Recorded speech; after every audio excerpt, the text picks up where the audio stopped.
Hello and welcome to The Update. I'm Michelle Stevenson. The New South Wales Police Commissioner says a review of gun storage policies has officers examining the risks of weapons not being returned to the station at the end of all shifts. The probe has been launched in response to the alleged murder of Jessie Baird and Luke Davies by a serving officer. Commissioner Karen Webb says if an officer did use a police-issued firearm to commit murder, it would be a failure of the system. That will form part of the critical incident investigation, but we need to look more widely right across our organisation for those circumstances that are non-24-hour police stations, specialist units and user pay type events. The opposition maintains that supermarket price gouging is contributing to inflation. Fresh Treasury analysis has revealed that wages have been the biggest drivers of headline CPI, with the average full-time salary now sitting at $100,000.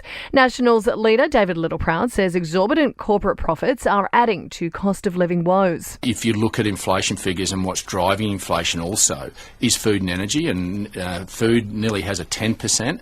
But what we're saying is that the supermarkets have been opportunistic. They've taken advantage of drops at the farm gate in price and hasn't passed it through. The Greens will not support Labor's Help to Buy housing scheme, arguing it won't do anything to ease the housing crisis. The measure would see the federal government buy up to 40% of a property to help first home buyers get into the market, but the minor party believes the scheme is flawed.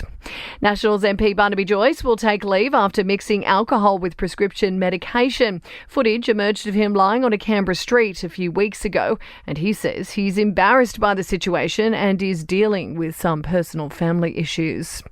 Well, a new opinion poll shows younger people believe nuclear power should be part of the overall energy mix. The news poll shows 55% of all Aussies support the push, with 18 to 34-year-olds the biggest backers. The opposition has been advocating for the installation of small nuclear reactors, but Labor argues the move is too expensive. And a woman's been bitten on the leg while wading in waist-deep water in WA by a shark. The attack happened at Jurien Bay by what's believed to be a 2-metre-long tiger shark. Sport and entertainment are next. To sport, the Matildas have just over 48 hours to reclimatise to the Australian summer before the second leg of their Olympic qualifier in Melbourne.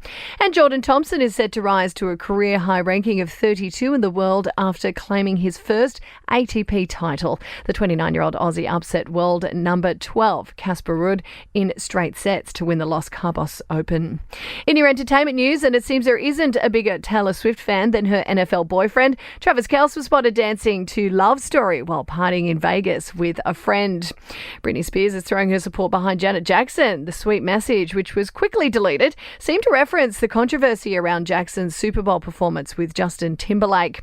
And Jennifer Anniston has sparked engagement rumours after sporting a giant diamond ring on her left hand at the Screen Actors Guild Awards. The 55-year-old actress hasn't been publicly linked to anyone, but has opened up in the past about hoping to find love again in her 50s. And that's the latest from the Nova Podcast News team. We'll have another episode of The Update for you tomorrow. I'm Michelle Stevenson.